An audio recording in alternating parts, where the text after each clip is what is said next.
What if the version of yourself you're trying to become is being blocked, not by your willpower or environment, but by the words you use and the way your subconscious has been wired since childhood? Today's guest is Julie Nise, a relationship trainer, hypnotist, master NLP practitioner, and creator of OutcomesOnly.com.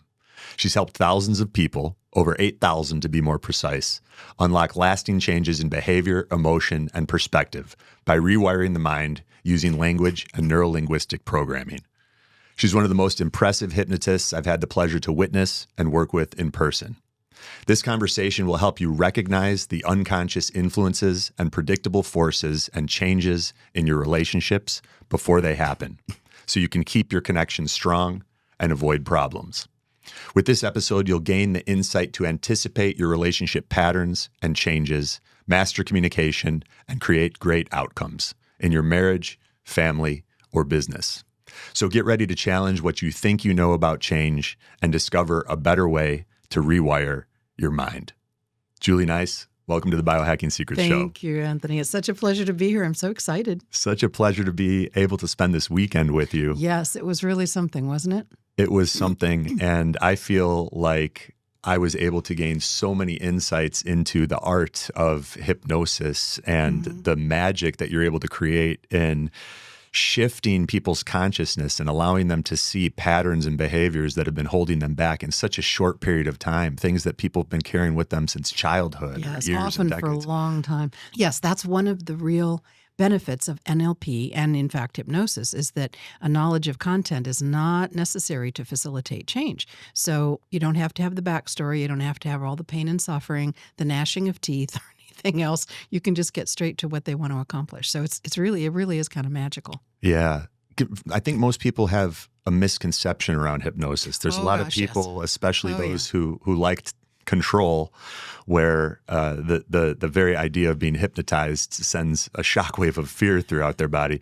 How do you define hypnosis? And then we'll kind of dovetail that into neurolinguistic programming or Sure. NLP. So hypnosis really, you can think of it best as just really lovely relaxation in your mind. Okay, that's really the thing. Now, very common misconceptions about hypnosis would be, first of all, that somebody's going to take control of your mind. That's totally not true.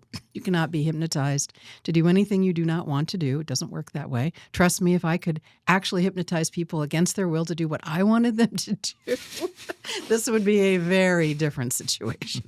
But I cannot do that. You'd be sipping an espresso in Rome right now. Or taking control of the country. I don't know, something like that. But yeah, that would not be possible. So the important thing is that whatever you're doing in hypnosis, you have to want to do it. That's the first point. Second thing is there are 4 contraindications, if you will, for being hypnotized or when you cannot be hypnotized. One of them is that if you have an IQ, let's say, of 85 or 90, because you may not be able to comprehend everything you need to in order to have a great session. 2 is if you're drunk or high, you just can't pay attention long enough. 3 would be if you're legitimately crazy, like not in touch with reality. For obvious reasons, that wouldn't work. But the 4th one's the most common one, and that is that they don't want to be hypnotized. So if any of those are in play, there's no need to do it. But if those aren't in play and you really want to make some fast changes quickly, and do so in a pleasant way, not a confrontive, not a painful, not an emotionally draining way, then hypnosis is probably your ticket, because really what you're doing is accessing the unconscious mind to make changes that you already wanted to make. For an example, I had 2 big practices, one in Houston, one in Pensacola here. And the practices were mainly for people who wanted to lose weight or quit smoking or get rid of stress. And it works beautifully if that's what you want to do. The suggestions you're given are all toward the goal that you have, and it just reinforces what you want to do in the first place. I've also used it a lot for sleep. Well, a side benefit, yes, Yeah. a side effect of hypnosis really is better sleep, because when you calm the mind, most people are way too jacked up in their head. So calming the mind has that lovely side effect of just being able to relax into sleep. You had mentioned a couple things that I found fascinating. You talked about the role of imagination, and you have a gift of verbal articulation while painting a descriptive picture for people to kind of create in their own minds. How does the imagination and using some of those visual cues that you provide intertwine with accessing the subconscious and what's going on there? Well, so you can think of it this way. We have a left brain and a right brain, right? The left brain is where we think of as being logical and analytical and intellectual. And that will certainly get you a way down the road of getting changes made. But it's not nearly as impactful or significant or strong as your imagination. When you can imagine what you want it to be, you engage your senses. You're engaging sight, sound, kinesthetic, touch, possibly even gustatory or olfactory. And then when you do that, it is a more complete picture for your mind to take in, let's say. So you actually were responding to the visual nature of it because you have the visual sense as your primary sense when you communicate. That's my working theory. I'll prove it in a minute if you'd like. Whereas interestingly, mine is auditory. Mm. So people usually communicate with a primary sense, visual, auditory, or kinesthetic. And all of those are present in your unconscious mind when you're imagining something.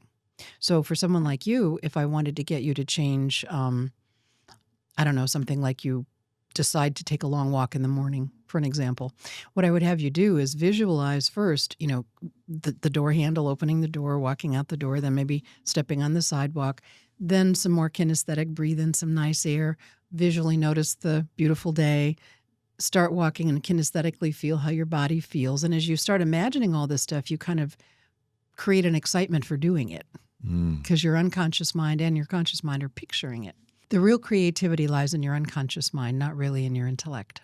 So when you're working with someone in this process of hypnosis, you mentioned visual, auditory, and kinesthetic. And, a lot of athletes are known to be more kinesthetic, right? Are you trying to figure out that person's type so that you could focus on that I like to level? notice what it is, sure. But we respond to all of those in the unconscious mind, but you tend to have a primary. So it's kind of like love languages when you ask a woman what's her love language. Sort of, She's like, yeah. well, kind of, sort of. I'm actually all of them. Yeah, right. Yeah, who doesn't like acts of service? I know. Right. Yeah. Okay. And then, so you use all of them. It's not one of those things where if you're talking to a group, you would make sure to integrate all of them. Yeah, right. all of them all the time. And it's interesting. You can tell usually which one someone is because, for an example, people who are more visual, like I suspect you are, they tend to talk kind of fast because they're thinking with pictures in their head. They always have pictures going on in their head, and it takes a lot of words to describe all the pictures going on in their head. Yeah. Yep. Does that sound familiar to you? Yeah, it sounds familiar. So I'm auditory. So that means I don't see pictures. Like, for an example, if I say the word Ferrari to you, what happens in your head? I thought until 2 minutes ago I was auditory. I doubt it. Did you picture a red car? Yeah. Okay. You know what I picture when somebody says Ferrari? The little silver word Ferrari on the bumper. Huh. Now it's a red bumper. Yeah. But it's the word. So to an auditory person, words, volume, tone of voice, all have a lot of meaning. To you, it's what you see. Yeah. That has a great deal of meaning. Now, when I talk, I am generally kind of middle of the road pace or volume or speed, which is typical of auditory people. Interestingly, kinesthetic people, on the other hand, generally talk very slowly because when they're speaking and imagining and thinking, they're actually feeling physically, viscerally what they're saying. So it just takes a little longer time to process. So it's really funny is to get a visual person with a kinesthetic person. They're going to drive each other crazy. Yeah, right. I wonder how much of that affects relationships or at least being aware of it. A lot. Yeah. Because your actual love language is that sense. If you're an entrepreneur, your brain may be costing you tens of thousands of dollars every month, and you might not even know it. Business owners and entrepreneurs don't have quote unquote normal brains. In fact, research shows that entrepreneurs and business owners are 6 times more likely to wrestle with ADHD, brain fog, and inconsistent energy levels than the general population. Now, that wiring can be transmuted into a superpower when it comes to building multi-million-dollar businesses, but left unchecked, it can also drain your focus, slow your decision-making, and quietly bleed tens of thousands of dollars in lost productivity and missed opportunities from your business. Take Ryan Cole. He runs a thriving functional medicine practice, and within 3 months of doing the DiClementi protocol, he added over $100,000 in profit by getting his brain firing on all cylinders again. Dozens of our members, doctors, orthodontists, high-performing entrepreneurs, find themselves thinking faster, working smarter, getting more done in less time, and recapturing massive revenue while freeing up more hours for the things that they love. They've fallen back in love with their businesses because they no longer are spread so thin. So here's how it works. We run gold standard labs to identify every bottleneck between you and peak brain performance. I then translate that data into simple, actionable health intelligence, and we build you a personalized protocol so you know exactly what to do, what to take, what transformation agents to utilize to get your brain firing on all cylinders consistently. We connect you with the world's most powerful transformation agents, whether you want to work with our medical team or bypass gatekeepers entirely. This is what happens when your brain is fully dialed in. Faster thinking, better decisions, more profits, greater joy and happiness in your life, and of course, more freedom. If you want that edge back and the money and freedom that come with it, you can book your free breakthrough call now at biohackercoaching.com. And if it's a fit, we'll even cover the cost of your labs. So let's say, for an example, the way that a visual person experiences feeling loved is through their eyeballs. It's what they see their partner doing. My husband's visuals. That's why I could know about this too. So there's a reason why when I put his dinner down in front of him, his plate, I go like, there you go. Like it's on purpose so he can see me doing it. Yeah.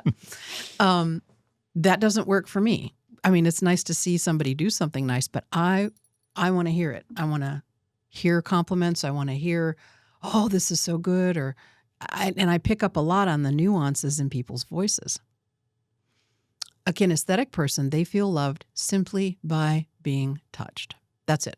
Mm-hmm. And if you're anywhere around a kinesthetic person, you will have their instant focus and attention. All you have to do is literally touch them. Mm. I've done this with a million clients, but it's always funny when I'm showing, like a wife, for an example, if she has a kinesthetic husband. And I'll go sit next to him and I'll say, now you listen exactly what I'm going to say and listen very carefully. And I'll say, Fred, I have something very important to tell you. And then I'll touch his knee and I'll say, Fred, I have something very important to tell you. And I'll ask her, now, did those two sound identical to you? And she's like, yeah. And I said, they weren't to him. And I asked them, so did those sound the same to you? And they're like, no. Which one got your attention more? The second one. And it's only because it was a physical touch. So those are much more powerful than you would think. Yeah. So for couples that are listening to this or interested in better understanding their partner, is there a way to figure this out? That, I mean, of course, awareness would help and reflection, but do you have a way that you figure it out with couples or help them figure it out when you're working with them? Yes, it's very simple. I say, I'm going to give you 3 choices. They're all fabulous and wonderful. One should bubble to the top because we will like all of them, but one should bubble to the top as your favorite. So I'll just ask you. So if your partner was going to show you the very best possible love and care and it was very meaningfully engaging with you so that you felt really loved, would they, option 1, talk to you, say nice things, be a great audience for you, have lovely conversations, be very complimentary and interested to hear you? 2, would they physically just be great at hugging, snuggling, cuddling, holding hands, walking arm in arm, all that stuff? Or would they be doing nice things for you, like bringing you a cup of coffee or leaving a little note on your car or putting the dishes from the dishwasher and into the cupboard and be done with it, or wipe off the counter without looking, set out your clothes for you, whatever. 2, physical intimacy, holding hands, like the physical touch and quality time. Okay. Like so this is the test. So if you, let's say you were sideways with her, and it's her fault, she's got to make it up to you. She doesn't have to come and say, oh, I'm so sorry, and tell you why. She doesn't have to do anything particular. All she'd have to do is come up and hug you. And it'd be that's fine. A little different. Yeah. No, I think there I'd want to talk. That's right. Yeah. Yeah. So you might, and of course we're all a little bit of a combination. So it's not one thing only, but you might be, I think you're a combination of visual and auditory, but whatever. Yeah. If it's how you feel most loved. Okay. Because everybody loves hugs and that's always very powerful, certainly. But for real kinesthetic people, that's literally all their partner has to do. And they're fine. They feel very loved with that. Okay. And so for our audience, I think most people got it, but just in those 3 examples, the first one is auditory, the second one is kinesthetic, and the third one is visual. Yeah. Okay. And then how do you suggest integrating that into the way that you communicate and treat your partner? Well, that's also kind of fun because visual people tend to use visual words and phrases, just like auditory and just like kinesthetic. So if I'm talking to a kinesthetic person, for an example, so we'll use Fred again, he can show up again. So Fred, first of all, I have to slow down my voice. Fred, I have some very important things to teach you, and it's going to be so easy for you because to you, it's going to seem like you can really put your hands around it, like it's got some weight. And it's significant, so it's there. And it won't be rough or scratchy. It'll be very smooth. And when you take in this new information, it's going to feel very grounded, like you can really take it in and it feels solid and comfortable to you. Now, to a kinesthetic person, that just made all kinds of sense. But to an auditory or visual, they're going, huh? Yeah, it sounds like you're making a recipe. Right.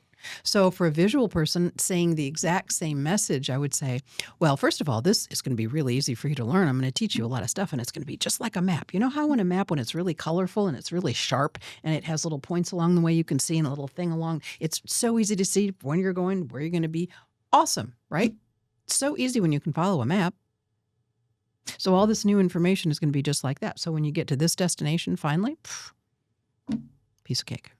Right. That would make sense to a visual person. And then for the auditory, how would you tweak that? I have a lot to tell you, and this is going to be so easy for you to take it in because for you, it's going to be just like an orchestra. The orchestra doesn't, all the instruments don't play at one time, but when they play in sequence or together and it just combines these thoughts or feelings or ideas in a beautiful way, it takes on a new meaning, and it's very easy to hear and understand, and it's pleasant to hear. And then once in a while, when you get an epiphany with the things I'm teaching you, it'll be just like when that little triangle, somebody goes ding in the middle of the orchestra, ding, and it's, oh, okay, I got it. So for you, it's going to be like that. And when all the information is there and it's all playing in the way that it should, at the time it should, just like an orchestra plays, it'll be beautiful to listen to. Great examples. Thank you. You're welcome. We watched a pretty funny video the other day of a woman who had a nail coming out of her forehead. It's not about the nail. It's on YouTube. Look it up. It's so funny. Not about the nail. Definitely check it out. And it was a funny example because her boyfriend or husband is trying to point out the fact she's talking about how much her head hurts and all her sweaters are all getting snagged. And he's trying to point out that, well, you have a nail in your forehead. Right. And she's like, going on and on about how awful it is. And it's this pattern where a lot of times in relationships, friction is created because as men, we don't differentiate between whether our partner wants to be heard and be able to express herself or whether she's actually looking for advice and to solve a problem. And as men, we're so used to solving problems thinking that is the most value that we can add in a situation. But sometimes women just want to be heard and allow themselves to be expressed. Is there anything you'd like to elaborate on in that pattern for men that might not have even been aware of that? One of my friends, James P. Friel, said that his marriage transformed when he paused and said, "Are you looking to be heard? Or are you looking for advice?" That was a smart man. Yeah. I mean, I think he ran into a couple of years of walls. Buzzsaw, yeah. A buzzsaw before figuring it out. But he said that was like one of the best pieces of relationship advice that he could give. Maybe you could speak a little bit on that and then some of the other common pitfalls that you see in relationships that to you at this point are just obvious, but might be eluding some of the male and female listeners here. Sure. Well, that one that your friend discovered or was told was quite a good one. And I would task the women just as much. A couple of things. First of all, as a girl, just because we have a feeling doesn't mean everybody needs to know about it. Okay? Women don't understand men very well. It's one of my missions in life is to help them understand better. But, men don't like to talk that much as a rule. Somebody looked it up once and discovered that women talk 7 times more or use 7 times more words in a day than the average guy or something crazy like that. So, if you have an expectation as a girl that your partner, boyfriend or husband, is just going to chatter on and yada, yada, blah, blah, blah. No, they don't do that. And so the mistake a lot of uninformed women make is, oh, that must mean he doesn't care, or, I'm not important to him, or he's just being, a jerk. No, they don't just, men just don't like to talk that much. So that's what they make girlfriends for. You want to talk a lot? Go call your girlfriend. For men, and by the way, I also think it's just as equally that the girl should be responsible for telling the guy, look, I've got something I want to talk about. This is one of those, just hear me out, or I'm going to tell you what's going on and I need some help. I think she can set that up on the front end, which would be fine. It would be a heck of a lot better than just getting to the end of the conversation and everybody's pissed, So the guy can ask if he's confused, and most often you will be, because we don't really have good signs or tells about which one we want. And it might change in the middle. We might say, I just want to vent, but then you really do need an answer. You might want an answer, but then you just really wanted to vent, so there's no real telling.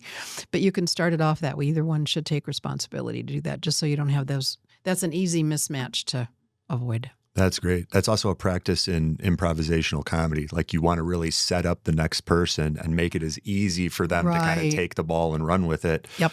And rather than just leaving it up to mystery and hoping hope for the best. Your partner has enough awareness and energy to catch it and differentiate themselves. Not a good strategy, especially when you've got, work and kids and you're tired and God only knows what else going on. You shouldn't have to figure everything out. You should try and make it easy. Mm-hmm. I'm all for easy.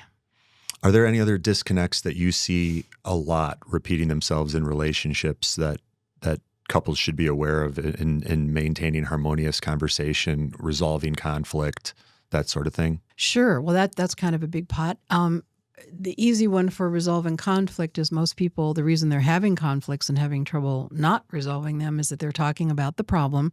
That's how they start off, talking about the problem in way too much detail, and then they end up talking about their relative opinions about the problems. Mm-hmm.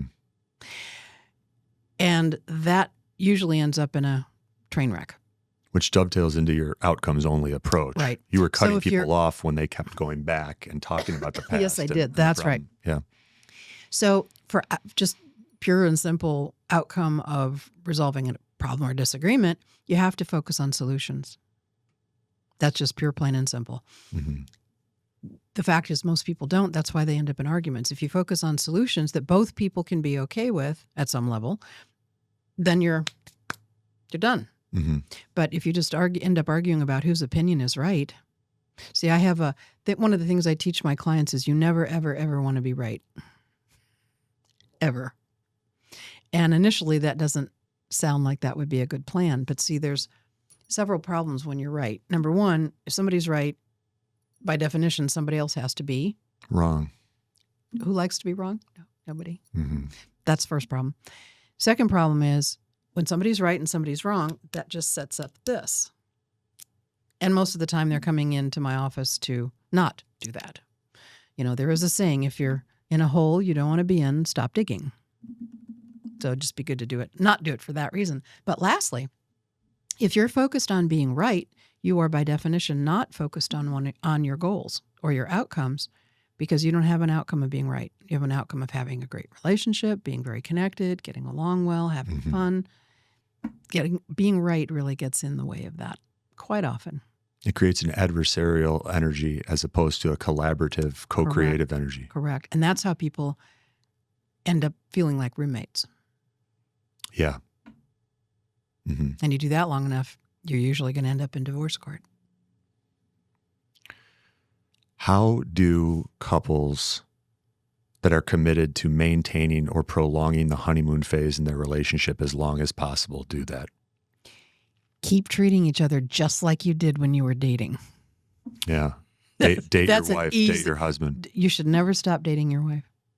Yeah. Or your husband. Guys want to be a hero, okay? And when you're a guy dating, usually the girl's got you feeling pretty much like you're a hero. You're wonderful, you're romantic, you wrote a great poem, you took me to a nice restaurant, you blah, blah, blah, all this stuff. You're a hero. Mm-hmm.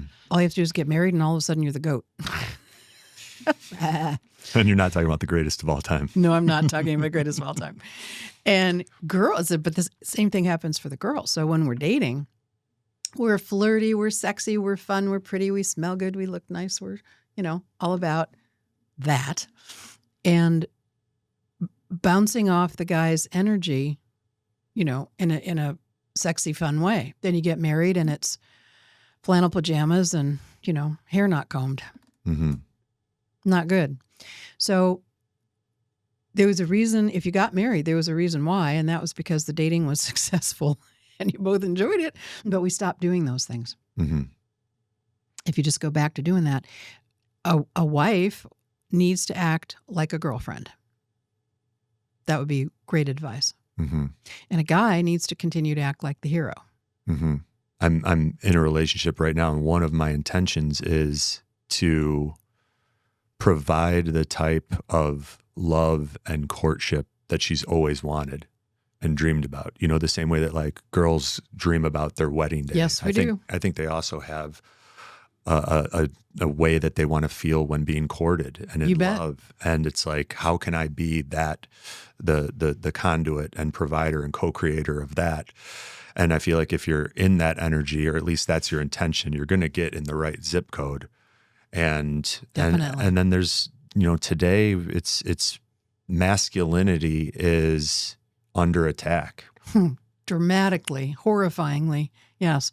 And it's, but women need that. We're in a culture where women have been put into corporate situations and they're living in boxes in the sky and high rises and fending for themselves. And it's a scary place to be.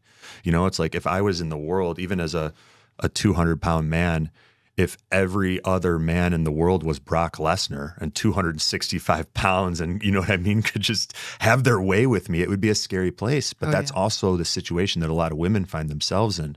And I think as men, in order to provide a feeling of safety and connection for the woman, we have to challenge ourselves to be in our masculinity and be in, if required, a position as a protector. Mm-hmm. To, where that woman knows that you will fight for her, that you will protect her and your family. And it's not easy, but it's necessary.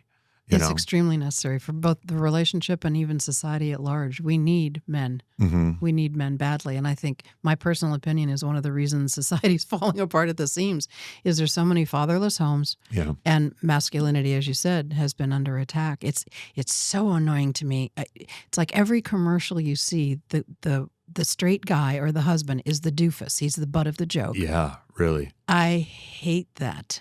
Yeah. It is. Feminism has so twisted reality and society, and not for the better. It's frighteningly bad. Yeah. It started off great. Nobody would complain for equal pay, equal work. All that stuff is fine. Who cares?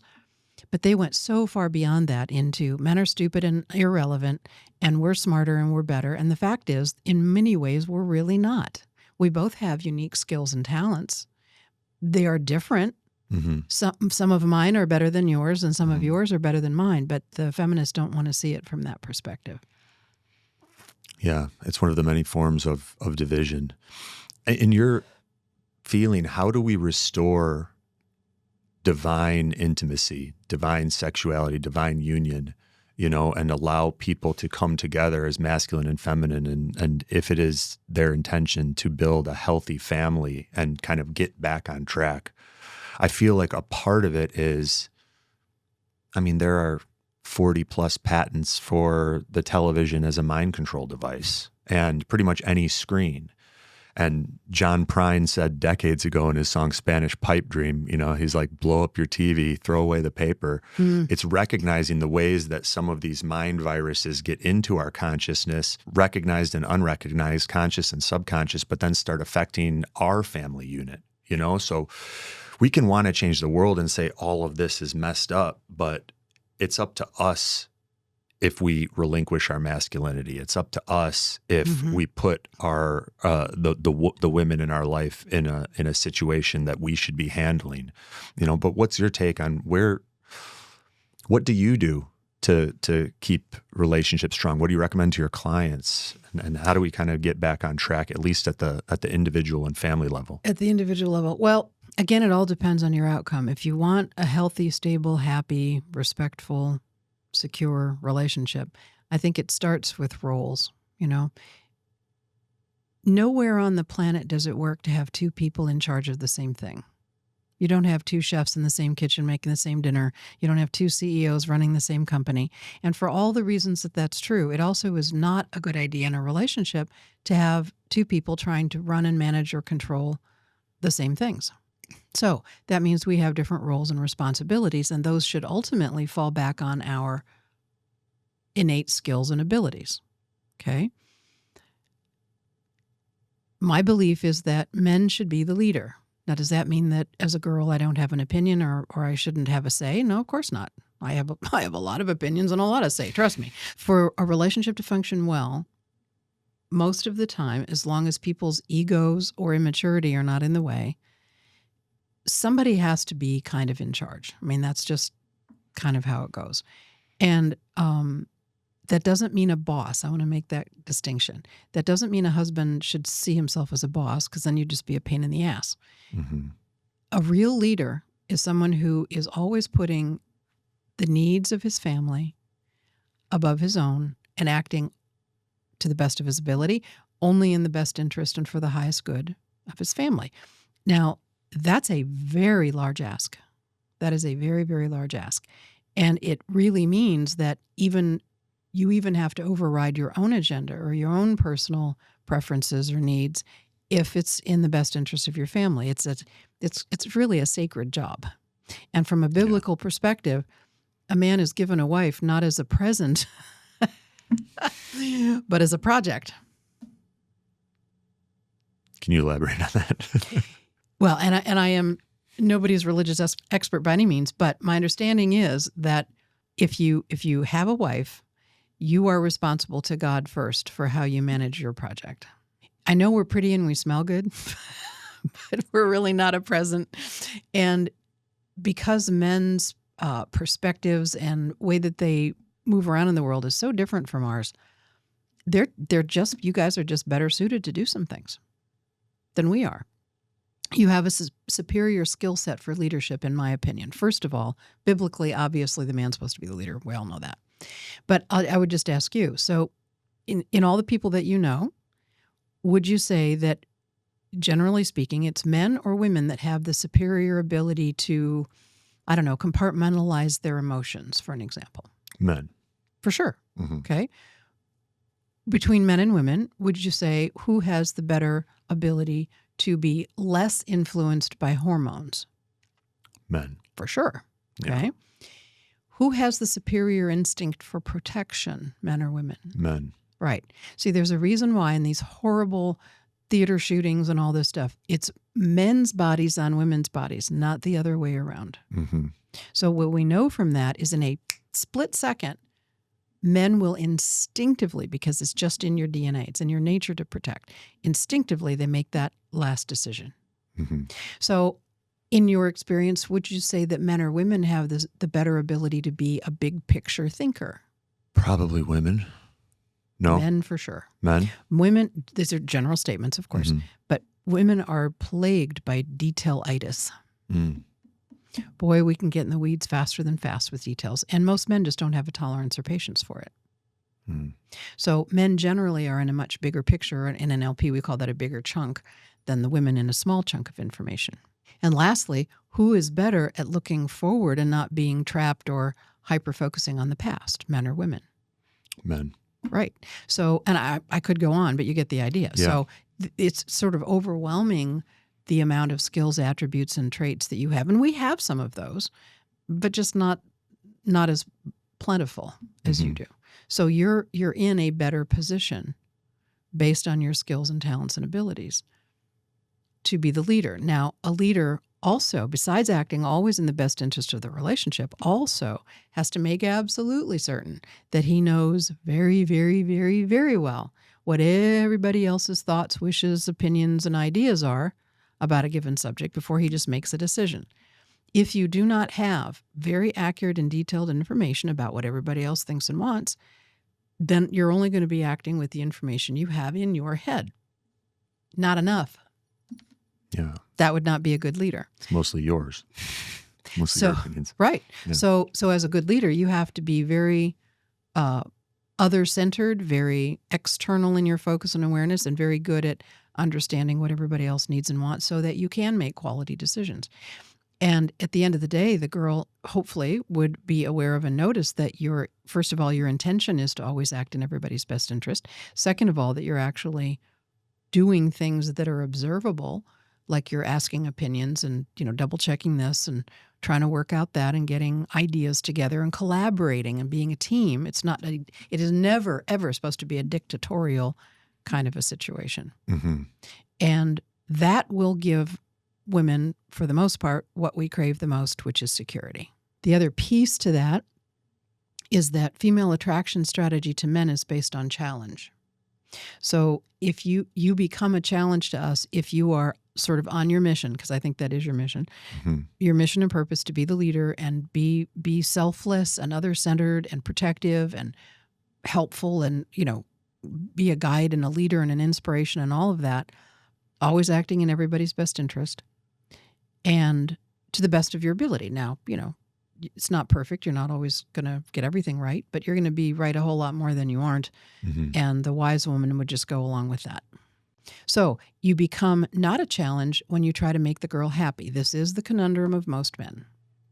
Because what you want, you would sell your soul to get is the ability to make the girl happy. You'd sell your soul in a nanosecond. And that's the worst possible move you can make, because then you become, in our view, in our feeling, weak, not strong. So I hate to say this, but girls aren't really that nice.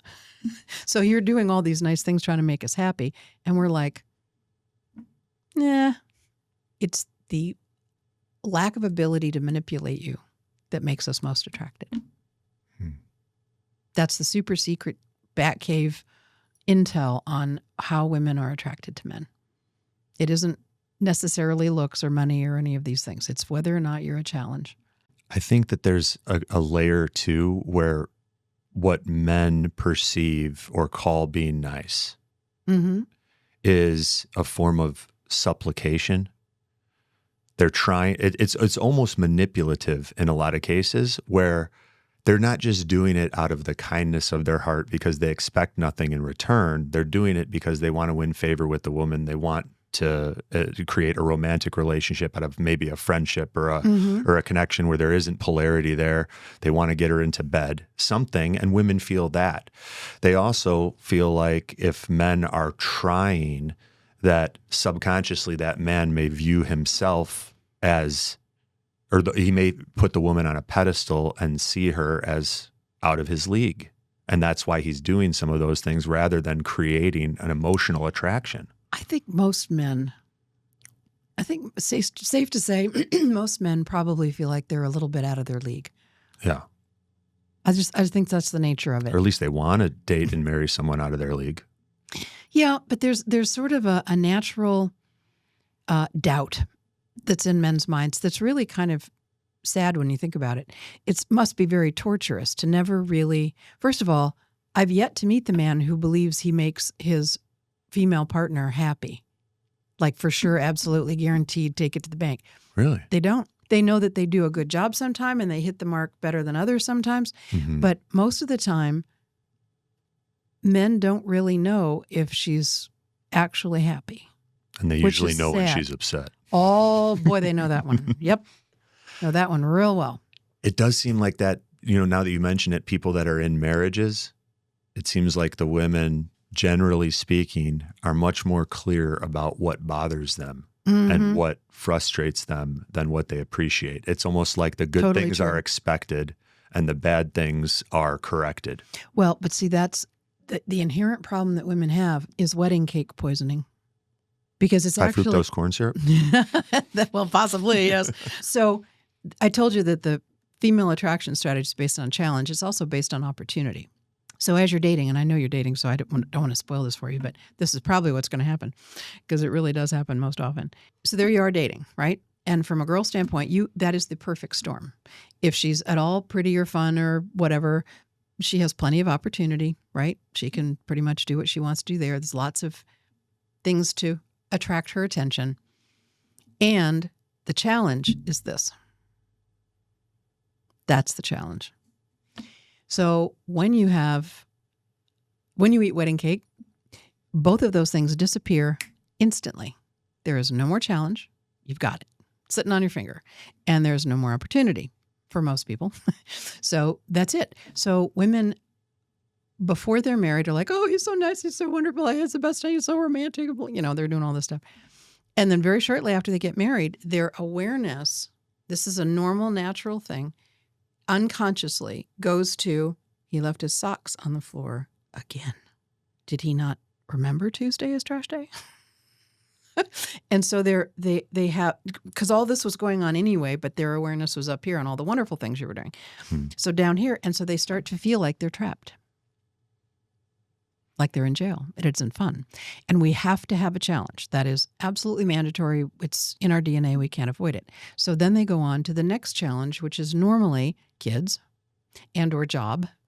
And the challenge of the guy gets put over here. And of course, they would just notice the things that irritate them rather than what they enjoy or like. So there's a maturation process for both men and women in a committed relationship. And for the woman, it is to re-engage with the challenge of chasing the guy, which will be when she acts more like a girlfriend, like she did when she was dating.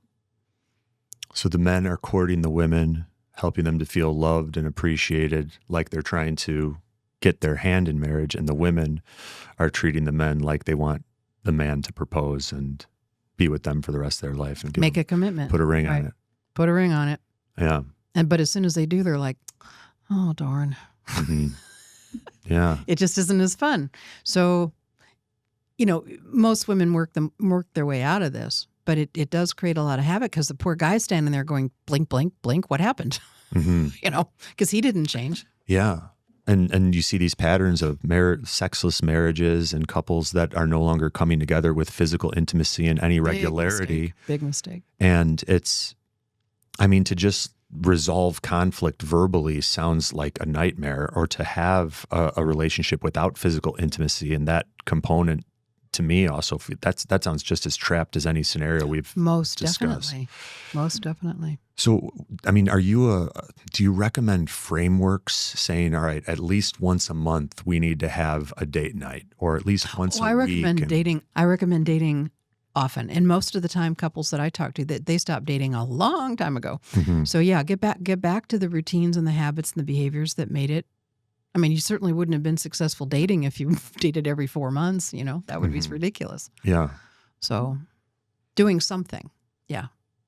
To putting the intimacy and the connection back isn't really that hard, but if you've gotten so far away from it, it seems like a bigger mountain than it really is. Mm-hmm. But the fact is, it's more fun when you're intimate. It's more fun when you're having sex. It's more fun, you know, when you feel interested and interesting. Taking this to the individual level as well, what do you see as some of the reasons most people can't create lasting change in their life, even when they have the desire, the tools, and the motivation? And that might have to do with some of the subconscious things going on. If they have the right motivation, then they'll be fine. I think it's kind of an inertia and a bit of a laziness, accepting the status quo. Mm-hmm. You know, sometimes the devil you know is better than the devil you don't. Mm-hmm. For some people, change is a big challenge. I happen to think it's great fun. And in actuality, everything changes anyway. So it's ridiculous to say, I don't like change. Everything's going to change. Mm-hmm. You just have to get used to it. What are some of the top language mistakes that you hear clients make that are keeping them stuck?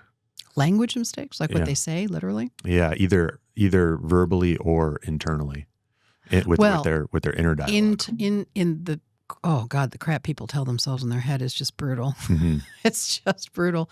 I think there's a few like easy ones, like when you're talking to someone, trying to get a point across, try not to use the word but. Mm. Because whatever you said before that just got wiped out. Mm-hmm. You know, I really like that shirt you're wearing, but, and you see, it doesn't matter if I was going to say something lovely after that, you're not thinking it's going to be lovely. Mm-hmm. And so my compliment just went out the window. Yeah. So not saying but is really good. Not talking something to death is really good. And from a female standpoint, talking with men, I have found it incredibly useful to boil down all the crap we have going on in our head if we're trying to make a point or ask a question or tell him what we want. It's just that. Mm-hmm. I'd like you to take out the trash now, please. Mm-hmm. Or I'd like to go to dinner Friday night. You don't need 9 pounds of reasoning why or all the background story. And recognizing, Just bite size, and sometimes deliver it more than once. And deliver it nicely. Mm-hmm. You know, women make a terrible mistake when they think that criticism and basically just being nasty and argumentative is going to get their point across better. Those are women who do not understand how to manipulate men. I'm a big fan of manipulation. Big fan. Can you talk a little bit more about that? Sure. Well, you know, a lot of times people come in and I say, so I assume you're good at manipulation, and that's one of the things you want to learn in here is how to manipulate better. And get these shocked looks like, well, no, of course not. Why? Oh, not that. I would never say that out loud. Yes, I would never do that. I said, well, you better. So if we think of it from the standpoint, usually they have kids. So I'll say, well, do you have kids? Well, yeah. Well, I'm pretty sure you manipulate the crap out of your kids, don't you? well, yeah, kind of. So anyway, they get wrapped around the axle in definitions. Manipulation is a tool, and it can be used just as effectively for evil and bad things as it can for beautiful, wonderful, loving things. It's all in the hands of the user. So let's just say I'm not talking about that half of the scale when I say manipulation. We all know people manipulate for evil purposes or bad decisions and so forth. That's not what I'm talking about, or being selfish. I'm talking about how to manipulate somebody for their highest and best good. And I would maintain you are not any kind of a parent if you don't do that very well. A lot of people get hung up on the idea that you have to be truthful when you talk to people. No, you don't. No, you don't. If the outcome is people feeling good about themselves or uplifted or improved or happier, truth isn't necessarily, I mean, that's kind of a gray area, but it's not necessarily a requirement. For an example, if your 4-year-old comes to you with a bunch of what looks to be just nothing more than scribbles from the crayon on the paper and goes, look, Mommy, it's an elephant. And, you know, you're not going to go, really? I don't see an elephant at all, honey. I think that really sucks. You didn't hit the mark on that one. That's not a pretty picture. There's no way you'd say that. You're going to go, oh, yeah, that's the prettiest elephant I've ever seen. Aren't you? Cool. Let's put it in the refrigerator. So there are times when we kind of need to do that for each other, even as adults. Yeah. If it's a better outcome.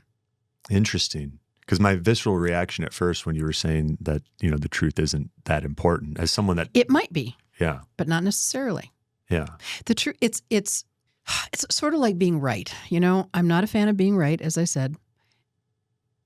It all depends on the outcome. Everything depends on the outcome. Mm-hmm. If telling the truth has an outcome that is superior, then by all means tell it. But if it's going to damage something more or not produce a good outcome, you know, I could make an argument that that may not be relevant. Yeah. And it is, you know, it's a curious reflection to think about. We're so encouraging to young children to build them up and help them feel good and Absolutely. positive and help them get to a place where they can develop a stronger self-concept. But then at some point we kind of stop doing that. And as adults, it's very rare to do that. You know, But that's part of what makes a lovely relationship, mm-hmm. is when your partner can be your biggest advocate mm-hmm. and your biggest cheerleader. Yeah.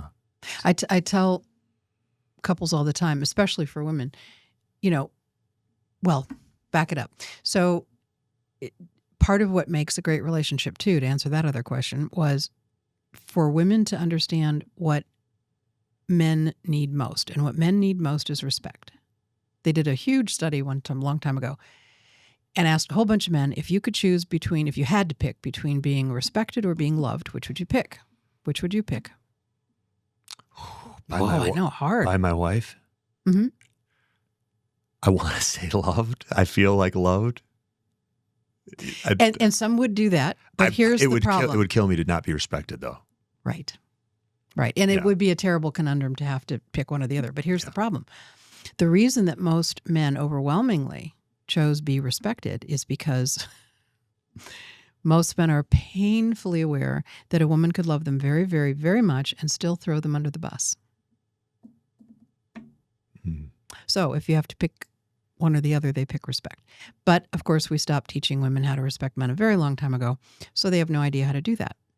So my little outline for that is, they all start with A, it's easy to remember. Affection, appreciation, agreement, that's a big one, approval, and admiration. And I've yet to have the man who does not agree that would be what he would like. Possibly in a different rank order, but something like that. And what is the onus on the man in earning that respect with? To be the leader he was destined to be. Yeah. Always acting. Being a leader is a very selfless position. Mm-hmm. Quite often a thankless position. But you're not in it for the admiration, and you're not in it for you. You know that a male has transitioned from being a boy into a man when it stops being about him. And there is an epidemic in our culture where men are, and even in the biohacking space, where men are obsessed with living forever. Really? And part of that, I think, is a veiled fear of dying. Mm-hmm. And closely connected to that is cowardice. If you don't know what you're willing to die for, if you're not willing to put your life on the line for the people that you love, they will feel that. Most definitely. If you don't live by a code and know where you stand with your values and morals and where you draw a line in the sand and are willing to take a stand, your wife or partner will feel that. And just telling her to respect you because you listen to a podcast is not going to work. No, respect is earned in the behavior. Yeah. For sure. And the intention. So much better for people to be very driven to have a quality of life for however long it is we're able to have it, rather than trying to postpone the inevitable. Mm-hmm. Mm-hmm. And I think, I feel like morality is a big part of that. Mm-hmm. High integrity, high morality people where, your woman knows if you're on a business trip, she's not threatened if you run into another attractive woman there. Mm-hmm. She can trust you and she can let her guard down and feel safe even when you're not there, knowing that, that's not a part of who you are as a man. Right. I think there's a lot here where in a society where we've got OnlyFans and you open up Instagram and half the time there's a pair of cans in your face. It's like, if we're not doing it ourselves and cultivating a garden that feeds our soul and nourishes and protects our relationships, there's going to be enemies that enter the castle and temptations for sure. For sure. Can you talk a little bit about sex and emotions? You brought that up the other day, and I think you said something along the lines of like all life comes down to sex and emotion. That's pretty much it. Yeah. Yeah. Yeah. So we look at that from the standpoint that all decisions are actually made emotionally. Then they're frequently backed up or justified with logic or intellect after the fact. But the reality is, the way you cut your hair, what you had for dinner last night, the color of your living room, where you go on vacation, the car you drive, all of it is some kind of an emotional decision first. It makes you feel a certain way. Mm-hmm. Then in the example of like buying a great pair of shoes, just as an example, I might be able to logically say, oh my God, they're so expensive, but I'll probably have them for at least 10 years and divide it out over time. That's not so bad. And they'll go with so many other different things I could wear when, you have all these things that you do. But initially it's like, oh God, I love those shoes. There's a feeling of, oh my goodness, that they're gorgeous. Mm-hmm. So everything works that way. Absolutely everything works that way. So honoring that and just noticing that's how human beings make choices is helpful. And then it is all about sex and sexuality. We are sexual creatures of the highest order, and we can sublimate that, or we can not pay attention to that, but it's, it's the truth. Relationships, if you look at it on a scale of, barely knowing somebody, going up the scale a little bit more, that you are acquaintances, and then friends, and then possibly dating, and then possibly sexual. Business is in there somewhere, a little bit lower. But anyway, all the way up the scale, what we're doing is we're increasing or intensifying the connection and the, if you will, the intimacy of that relationship. Right? That's how you define it. But the cream of the crop, the top of it, is sexuality. Even a relationship halfway up the scale still has a measure of intimacy, sexuality in it. And I think that's fine. The idea, of course, to your point about the morals and whatnot, is that you have control over that, and you don't just run around being crazy. You respect yourself and other people in your relationships. But at the end of the day, people are very, very sexually attracted to each other one way or the other. Mm-hmm. If you're an entrepreneur, your brain may be costing you tens of thousands of dollars every month, and you might not even know it. Business owners and entrepreneurs don't have quote unquote normal brains. In fact, research shows that entrepreneurs and business owners are 6 times more likely to wrestle with ADHD, brain fog, and inconsistent energy levels than the general population. Now, that wiring can be transmuted into a superpower when it comes to building multi-million-dollar businesses, but left unchecked, it can also drain your focus, slow your decision-making, and quietly bleed tens of thousands of dollars in lost productivity and missed opportunities from your business. Take Ryan Cole. He runs a thriving functional medicine practice, and within 3 months of doing the DiClementi protocol, he added over $100,000 in profit by getting his brain firing on all cylinders again. Dozens of our members, doctors, orthodontists, high-performing entrepreneurs, find themselves thinking faster, working smarter, getting more done in less time, and recapturing massive revenue while freeing up more hours for the things that they love. They've fallen back in love with their businesses because they no longer are spread so thin. So here's how it works. We run gold standard labs to identify every bottleneck between you and peak brain performance. I then translate that data into simple, actionable health intelligence, and we build you a personalized protocol so you know exactly what to do, what to take, what transformation agents to utilize to get your brain firing on all cylinders consistently. We connect you with the world's most powerful transformation agents, whether you want to work with our medical team or bypass gatekeepers entirely. This is what happens when your brain is fully dialed in. Faster thinking, better decisions, more profits, greater joy and happiness in your life, and of course, more freedom. If you want that edge back and the money and freedom that come with it, you can book your free breakthrough call now at biohackercoaching.com. And if it's a fit, we'll even cover the cost of your labs. You're talking about the role of emotions. I think it was Maya Angelou that said, people will forget what you said. They'll forget what you did, but they'll always remember the way you made them feel. That's exactly right. And it ties into that same thing. Yep, totally true. What are your feelings about in committed relationships or marriages? Let's say a woman going out with another man that isn't her husband, lunches and that sort of thing. One of my friends on one end of the spectrum, he's very careful where he will never even be, he's married with 3 children. He'll never even be in a situation with another woman where they're alone together and she could say something happened between them that didn't. That's one of the ways that he wants to protect his marriage. And then in the other end of the spectrum, there's people that, women will go out with other men, and that sort of thing. And do you have any feelings on whether that creates a situation where there could be chemistry where, it might be opening up the relationship? Or do you think that that's something that is helpful because the woman or man is not relying entirely on their partner for everything in their life? Well, first of all, whatever genuinely is working for the two of them, have at it, be fine with that.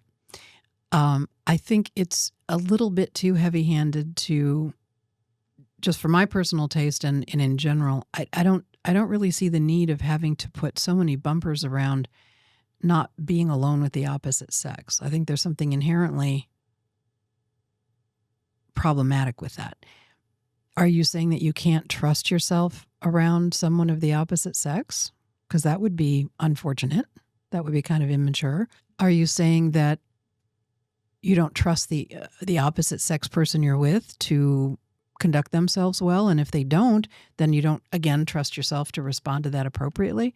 I guess that I don't see the need for a bumper like that if you're committed and solid and your values are where they need to be. My husband used to travel around the world, to Russia, as a matter of fact, quite a few times. Never even occurred to me to be worried about it. Mm-hmm. Like, no. And I don't think it occurred to him to be worried because I was going to the grocery store and seeing the cute produce guys putting the tomatoes away. It's just because, those kind of things could happen any place. Mm-hmm. But again, if that's what works for the couple and that's what makes them feel safe, that's fine. I just think it's a little too restrictive. Yeah. Theoretically, I suppose, ideally, you should be able to be around any other human beings and still be the person that you are with the values that you have. Mm-hmm. I think that would be ideal. And part of that was why I had a visceral reaction earlier when we were talking about honesty and truth, because like for me, one of the biggest things with a partner is trusting them completely. Yes. And knowing that in our communication, honesty is going to be paramount. But we were playing this couple's question game the other day. And one of the questions was, if there was something off about your body, would you rather be told the truth or what you want to hear? And I was like, oh, the truth. And my girlfriend was like, what I want to hear. And it was interesting to me to juxtapose that with knowing how important honesty is. But in that situation, don't be so honest. But again, it's the outcome. I mean, I believe me, I'm all for honesty. I don't like people hiding things and certainly don't like lying. But you have to consider the outcome. Is the outcome going to be better because you're told the truth or worse? Mm. Like if you really think her ass looks fat in those jeans, do you really want to say that? Mm. And there might be probably 100 other ways to say something like that wouldn't be so hurtful. What about the devil's advocate listening that's saying, well, if I told her the truth and that in some way was delivered where she was motivated to start working out or changing her nutrition or behavior, and then in 3 months, her butt looked great, is that a positive outcome from telling the truth? It is, but in my experience, especially concerning in that particular scenario where the guy might be wanting to tell her she needs to lose weight in some way, that usually does not go well. No. And because you're probably going to end up with an outcome that's more resentful than her shedding a few pounds. Also, there are reasons why people gain weight. Hmm. And most everybody who gains weight knows if they're eating right or wrong or good or bad or too much or too little and all those things. They already know that. And that's not the real problem. Overeating or your butt not looking good in the jeans is a symptom. It's not the problem. So if you're not going to deal with the problem but just criticize the symptom, that's probably not going to go well. Can you speak a little bit on what you see driving most overeating and weight gain? Stress. Yeah. Stress. It's the same exact reason, for this from a hypnotist standpoint, the same exact reason people bite their nails. Clearly I don't, but used to.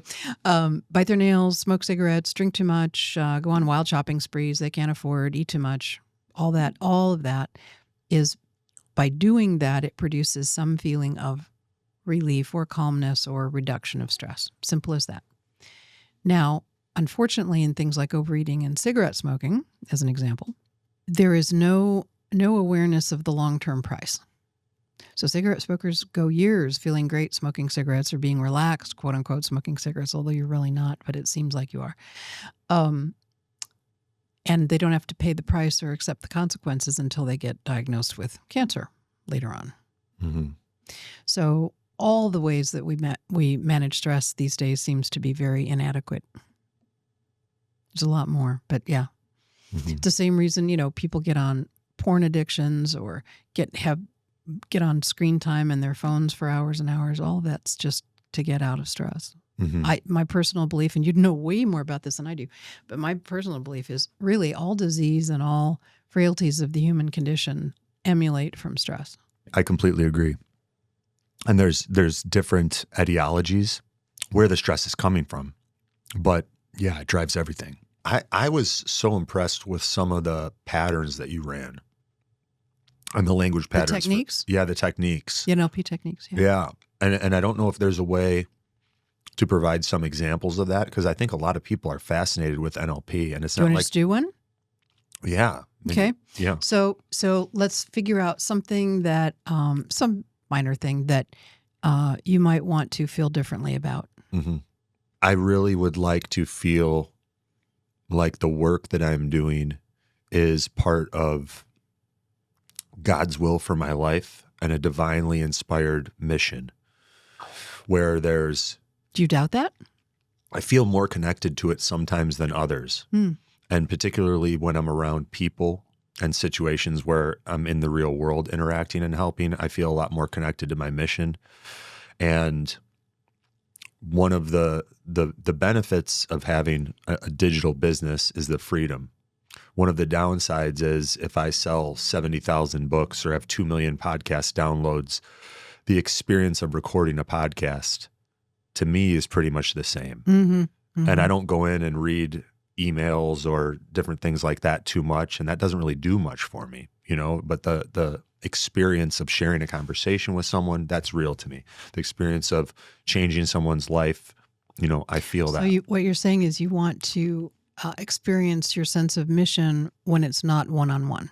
Yeah, I want to feel... Or when it's not in person, I should say. I want to feel... I want to be able to enjoy and leverage the gift that the digital, that the internet provides in reaching more people, but also truly feel connected to changing lives and what I'm doing and helping people with their health and establishing... Well, I'm trying to get to your belief. So you believe that it can't happen or it can, and you're just blocked somehow.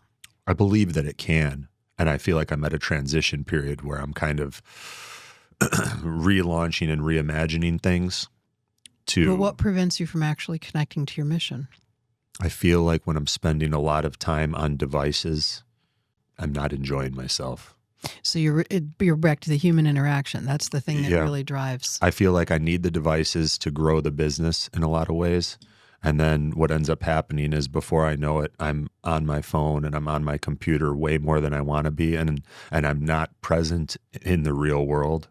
And I'm very much like an analog person. So it's like, how can I live analog, but then still leverage digital for maximum impact? Well, I don't want to get too logical or fix the technical problems with that. I really want to play with your perspective on that. So you would like to believe more that it's possible to be connected with your mission, even though you have to be on screens and not necessarily one-on-one. Yes? Yes. Okay. And make it more personal and less transactional. I think I've brought, in some cases, a transactional mentality to the internet, even though it is very personal. And that's a lot of that's on me. All right. So we'll try a little fun game. All right. So I'd like you to think, Anthony, about things you used to believe that you found out, or disbelieve, sorry, things you used to disbelieve that you found out were true. What would be an example? Going way back in time. Things that you didn't believe or didn't think possible or didn't think could happen that you found out, oh, how about that? What would be a list of those? Is this relating to... Anything at all in your life experience? I mean, there were certain income goals with when I went online that I didn't think were possible. There you go. That I thought were crazy. And where do you see that? That idea that you thought were crazy income goals, but it turned out, I did it. So put that in space somewhere. Okay. Point to it. I mean, I was feeling it. Here. No, outside your head, in space out here. Okay. Right here. Okay, good. So were you ever, 7 years old and didn't think you could hit a baseball? And then practice them and thought, turns out I can. Okay, something like that. What else? Different aspects about the nature of our reality. I think with, we talked about the television and how that can be used to influence people. That was never even on my radar. I never considered it. Right? I just thought it was. Possible. I thought it was pure entertainment. That was how I viewed it. And now you found out differently. So that's in that group. Okay, let's throw one other thing. Something significant that you initially didn't believe or didn't think possible. I had doubts for a long time if if it was possible to have, if there was even someone out there that was right for me, that I could love and really have like that type of deep, visceral connection, and someone that I would want to start a family with and be excited to start a family with, as opposed to we could make it work. Yeah. Okay. But now you found out that's not true. Correct. So that's a pretty big one over here. Mm-hmm. So as you think about all these things in that pile, what feelings come up? Surprise, excitement, joy? It feels expansive. Mm-hmm. It feels liberating. Mm-hmm. Because the old way of thinking about those things was pretty limiting. Mm-hmm. Well, that didn't feel good. But this is very expansive, very eye-opening, so to speak, and it suggests even more possibilities, doesn't it? Mm-hmm. So you're a guy who likes a lot of possibilities. So that really resonates with you to feel that way. Okay. All right. Now, somewhere in space around here is this idea that, that you really can't feel connected, to your mission when you're not in front of a live human, like when you have to be on the internet or digital or on the phone, whatever, is not really connected to the purpose. So where is that idea? Point to it. Right over here. Okay. Now, here's what I want you to do. I want you to imagine reaching over and grabbing this idea. Mm-hmm. Go ahead and do that. Perfect. Grab it nice and tight. Okay. Good. Now, in a moment, you'll have to go under your microphone so Zach doesn't get mad at us. But in a moment, what I'm going to do is I'm going to go ahead and let your unconscious mind now take control of your hand. And it really will do this. And you'll be able to move that idea that you can't really connect to your mission and feel that strength and that connection when you're not in front of somebody, that it's somehow less when you're not in front of somebody. You're going to take that idea and move it over to here, to this pile of things where you totally didn't believe in before. And now, wow, they were so true, and it was possible and even easy sometimes. But your hand will only move as fast as, in your mind, you can actually feel it, see it, hear it moving. So that the more it moves this way, the closer it gets to this, the more it becomes like these other things, that you feel exactly about that the way you feel about these things. So go ahead and take all the time you want. Really sort it out in your head. Don't rush it. Take all the time you need, because your hand will only move as fast as, in your mind, you can actually sort out. It's kind of cool. Your unconscious mind overcomes or eliminates the blocks and the old way of thinking. Because the closer you get to this lovely pile here of things you flat didn't believe, flat did not think was possible, and then you found out subsequently they not only were they, but it was even better than you imagined, that they were all working just great. So the closer it gets, there's usually a hesitation along the way, but the closer it gets, you can just go ahead and put it in this pile whenever you get all the way there, when it feels like, even though you're on the phone, even though you're on the internet, even though you're doing a podcast, you are so deeply connected with your mission. It's beautiful. It's just a different way, just a different connection. So take this hand. It's like I can hold your hand here, and that's one kind of connection. But there's this other thing that works just as well, doesn't it? Mm-hmm. It doesn't have to be only one. Okay, so there it is up there. Mm-hmm. Yes? Yeah. Okay, now, what color is your car? My car's black. Black. And what continent do you live on? North America. Okay, good. All right. So there it is in there. Now, do you like it there? Yeah, I like it there a lot. What's different? The energy around it feels more fun, Mm-hmm. less tied to how am I going to do it, and more. It's just going to happen. Yeah. Yeah. Let the universe I can provide. I have faith that it's going to happen.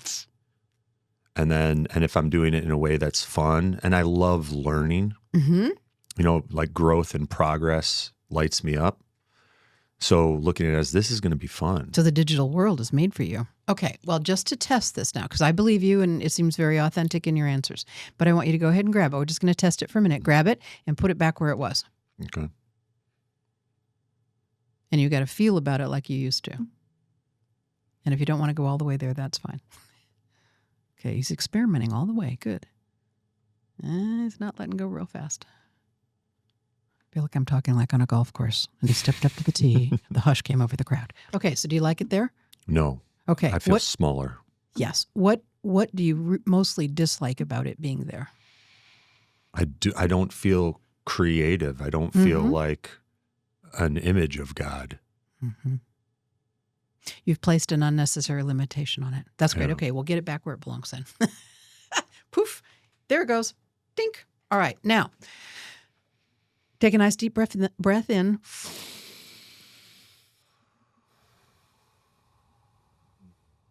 Let that settle. Perfect.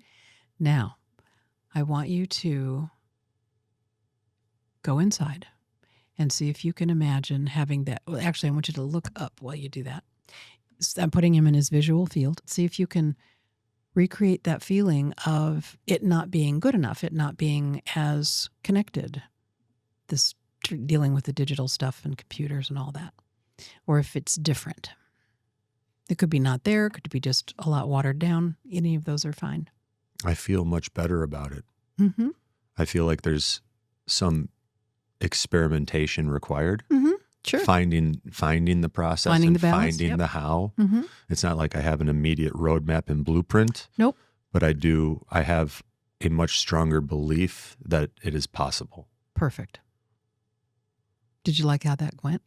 Yeah. That's pretty cool, isn't it? Thank you. Okay, so now whenever you start feeling puny about it or maybe have second thoughts about it, just do that little exercise. Mm-hmm. Find wherever it is, because it's not going to be in the pile if you're questioning it. So find out wherever it is and then just do that. Put it back in the pile because it'll work every time. Wonderful. And I think you're going to be really, truly, it's just like grabbing one hand is not necessarily any better connection with your mission than grabbing the other hand. Mm-hmm. Mm-hmm. Yeah. Thank you. You're welcome. That was great. Can you speak a little bit on what you do at outcomesonly.com and how you can help? What type of people listening to this might be the right fit to potentially work with you? I know Humans. Yeah. No, people, well, first of all, people who want to make a change or learn more or grow, for sure, because that doesn't need to be scary or hard or invasive, which a lot of times it is with regular therapy. But I don't do regular therapy if anybody's interested. I do relationship training. So that means, in essence, whether it's your relationship with your spouse or your kids or even with your employees at work, whatever it is, developing your communication skills is kind of the essence of it, to teach you more about how to do that successfully and to get your goals met, whatever they might be. Sometimes it's a matter of just defining them a little bit better. Not everybody has clear goals and outcomes in mind, but we work with people who want to make those kinds of improvements. And you work with a number of couples. Mm-hmm. Mostly couples. Mm-hmm. Okay. And so if there's a man listening to this that's either dating or married to a woman, or there's a woman listening to this that's dating or married to a man, what are the challenges that you usually help them with? Do they come to you with a problem, or do they just come because they want to make something better? No, normally they come with a problem, which is totally fine. That's just another way of creating an outcome. Mm-hmm. And they will come in, typically, I would say the vast majority of people come in and I ask them what they want, and they say they want to improve communication. Mm-hmm. That's almost a slam dunk. Of course, that means a million different things. But what it mostly means when you drill down is we want to stop arguing or learn how to problem solve, problem resolution. We want to reconnect emotionally or sexually or intimately. Just things like that. Yeah. Things like that. And there's always an element of the male-female communication patterns that are different that could use some explanation that are helpful too. And just how to get back on track. Well, what I've witnessed from you these past few days has been miraculous. Thank you. I mean, it's in the category of white magic and taking things that people have struggled with for so long and being able to get rid of them in a matter of minutes. Mm-hmm. And the skill with which you're able to articulate and paint pictures in people's minds, it's truly a gift, and it's been a blessing and an honor to be able to spend this time with you and have this conversation with you. I'm so glad we got to do it. Me too. Thank you very much, Anthony. It was a pleasure meeting you and learning more about biohacking, something I probably need to learn more about anyway.